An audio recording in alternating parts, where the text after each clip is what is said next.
2 years ago, my then girlfriend at the time and I were expecting. We found out it was a daughter. I was just excited to be a dad, and I was really looking forward to that.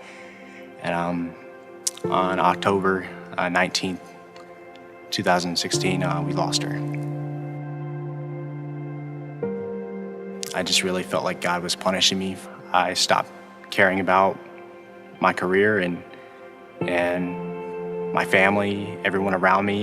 I just felt like that I didn't deserve to come back to church, to be around anyone. So I just isolated myself from everyone, including God. And I spent the next 2 years just by myself. I felt like I deserved this punishment, and I lived out that way. I had an old friend that he invited me out to his church. Just walking in and during the worship, I just felt like my spirit was crying out, and just realized how much I needed a home church. So when I came back to Memphis, I decided to look up a church and try it out and see where it went. And the first church I found was a Life Church.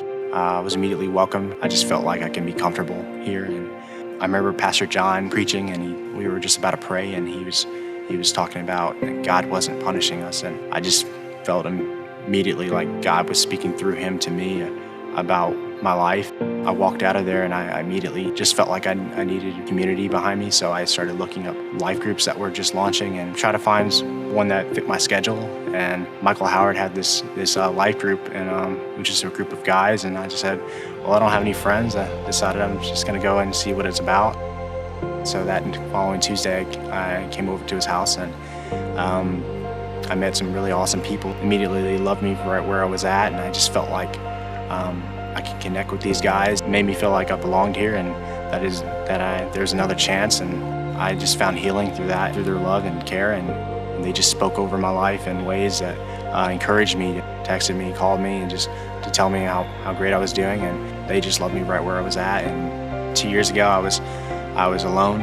I was isolated. I was walking away from God, and if it wasn't for that life group with Michael Howard and those guys, I really don't think I'd be where I am today, pursuing the things of God. I'm happy. I have a group of guys and people around me that love me and value me and see the purpose and what God has called me to do. I'll step forward as a leader, and I just really want to be that way for someone else.